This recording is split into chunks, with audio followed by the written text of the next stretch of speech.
السلام علیکم ورحمۃ اللہ وبرکاتہ۔ آج ہم بات کرتے ہیں حضرت لوط علیہ السلام کے قوم پر عذاب کیوں آیا۔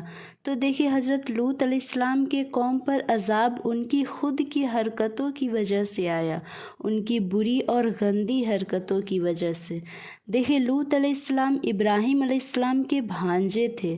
لوط علیہ السلام کو اس قوم کی طرف بھیجا گیا جس قوم میں لڑکوں سے بدفعلی کا رواج تھا۔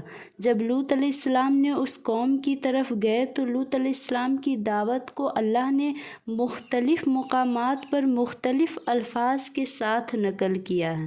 تم ایسی بے حیائی کرتے ہو کہ اس جہان میں اس سے پہلے کبھی بھی کسی نے نہیں کی۔ تم مردوں سے اپنی خواہش پوری کرتے ہو جو اللہ نے تمہارے لیے عورت بنائی ہے، تم ان کے پاس نہیں جاتے۔ تو لوط علیہ السلام نے جب اپنی قوم کو سمجھایا، بار بار سمجھایا، تو قرآن کہتا ہے، قوم کہتی ہے آپ ہماری بستی چھوڑ کر چلے جائیں۔ آپ کو ہمارے عمل پر اعتراض ہوتا ہے، ہم آپ کو اپنی بستی سے نکال دیں گے۔ لوط علیہ السلام کا گھرانہ بڑا نیک تھا سوائے ان کی بیوی کی۔ دیکھیں، حدیث سے یہ بات ثابت ہے کہ نبی کی بیوی بدکار نہیں ہو سکتی، کافر ہو سکتی ہے، بدکار نہیں ہو سکتی۔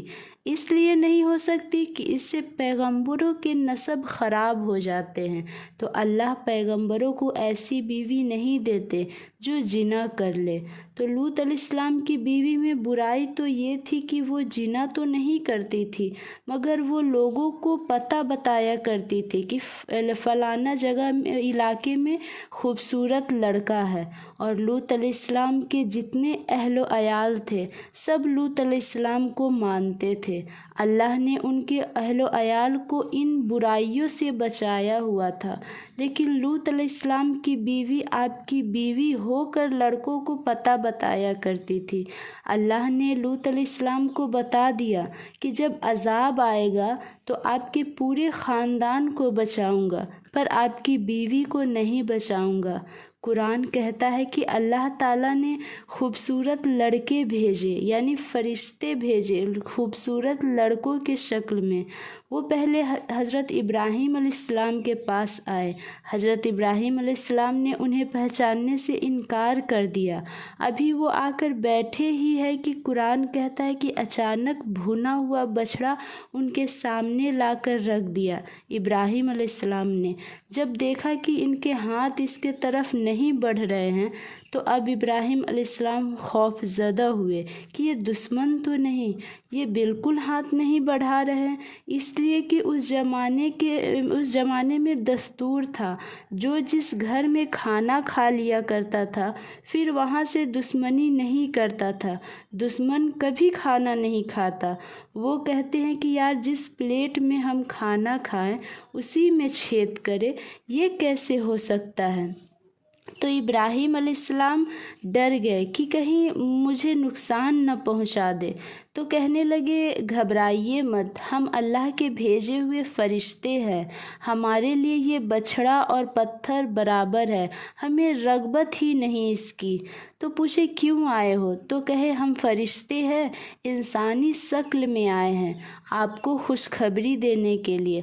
اور پہلے اپنا مقصد بتایا کہ ہم آئے ہیں لوط علیہ السلام کی قوم کو تباہ کرنے کے لیے۔ ابھی ہم یہاں سے قوم لوط کے پاس جائیں گے اور اس قوم کو ہم تباہ کر دیں گے۔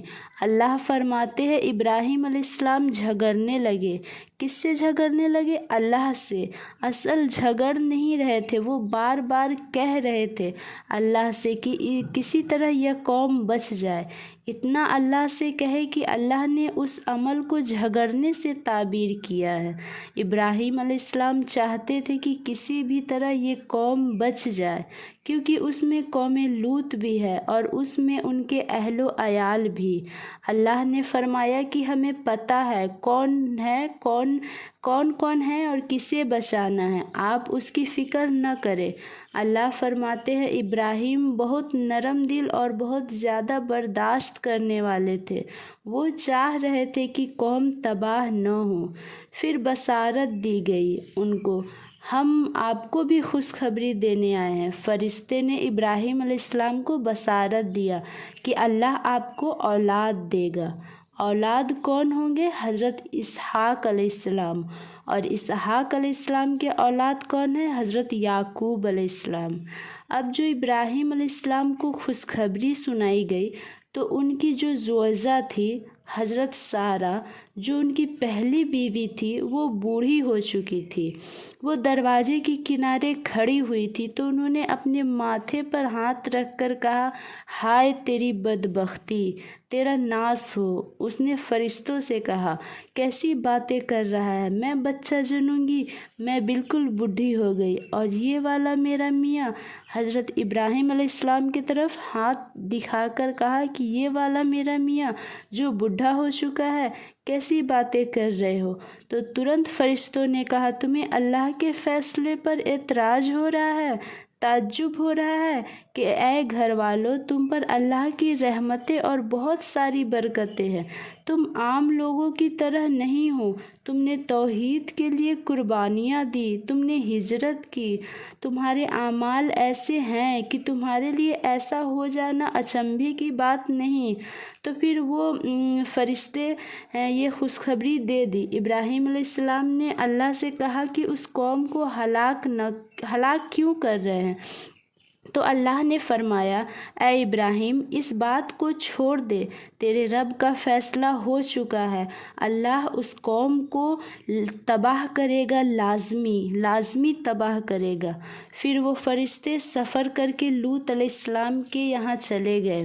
لوط علیہ السلام نے دروازہ کھولا، مہمان آئے ہوئے ہیں، ان کو بٹھایا، اور جیسے ہی ان کی نظر ان نوجوان پر پڑی جو بہت ہی خوبصورت تھے، لوط علیہ السلام نے کہا کہ آج کا دن بہت سخت گزرے گا مجھ پر، کہ میری قوم کو پتہ نہ چل جائے اس کے بارے میں، تو میری قوم انہیں رسوا کر دے گی میرے سامنے۔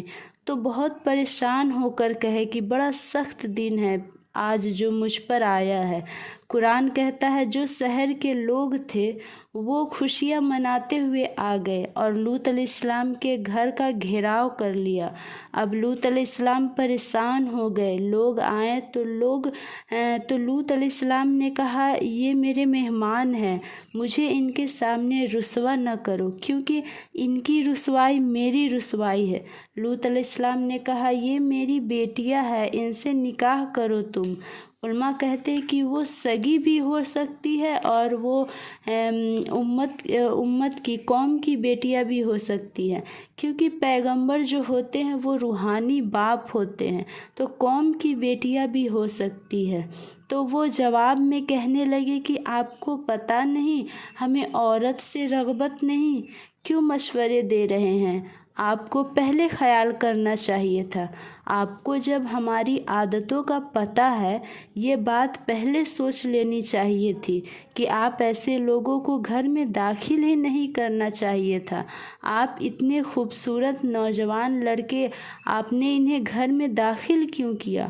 ادھر قدرت کا فیصلہ ہے کہ انہیں گناہ میں مست ہونے دو۔ علماء نے لکھا ہے کہ کسی علاقے میں اگر گناہ آسان ہو جائے تو اللہ کی رحمت کی دلیل نہیں ہے، بلکہ یہ اس کی دلیل ہے کہ اب اللہ اس کی پکڑ کا فیصلہ کر لیا ہے، کیونکہ قرآن میں جگہ جگہ آتا ہے جب ہم گناہگار کو پکڑنے کا فیصلہ کرتے ہیں نا تو اسے مہلت دیتے ہیں، گناہ اس کے لیے آسان کر دیتے ہیں۔ پہلے مشکل ہوتا ہے گناہ تاکہ توبہ کر لے، مشکل ہو گناہ میں۔ قرآن کہتا ہے، اے محمد صلی اللہ علیہ وسلم، ہمیں آپ کی عمر کی قسم، وہ نشے میں مدہوش تھے، انہیں پیغمبر کی بیچارگی پر ذرا بھی ترس نہیں آ رہا تھا۔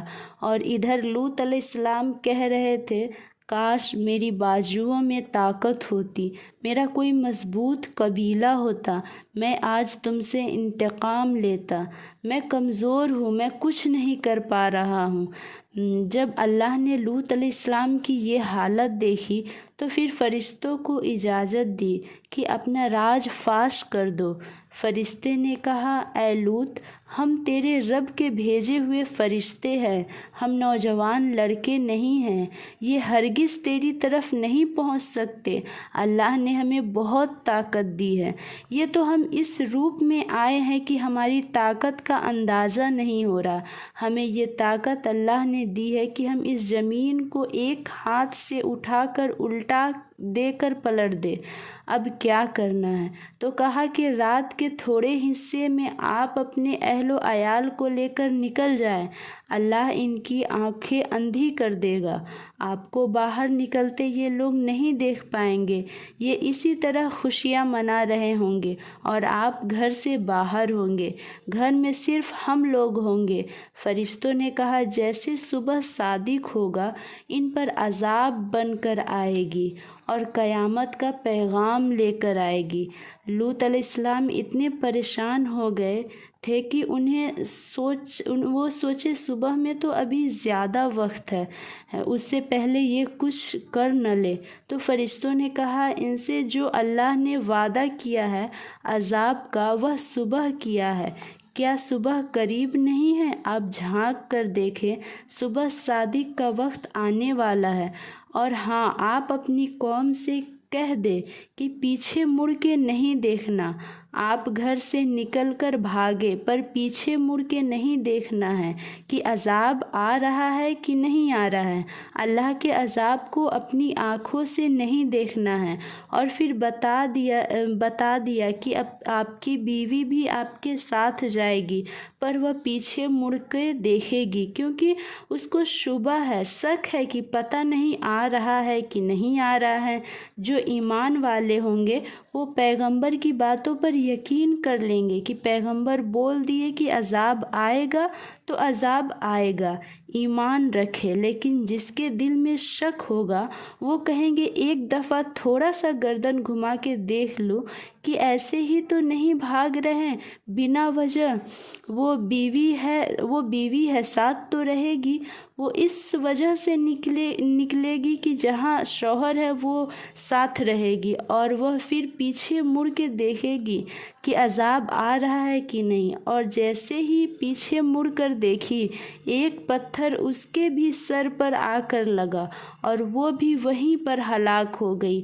اللہ نے فرمایا ایسی پتھروں کی بارش برسائی ہے کہ ایک ایک پتھر پر لکھا تھا کہ یہ کس کے سر پر جا کر لگے گا۔ اور پھر پتھروں کے بارش کے بعد فرشتوں نے اس زمین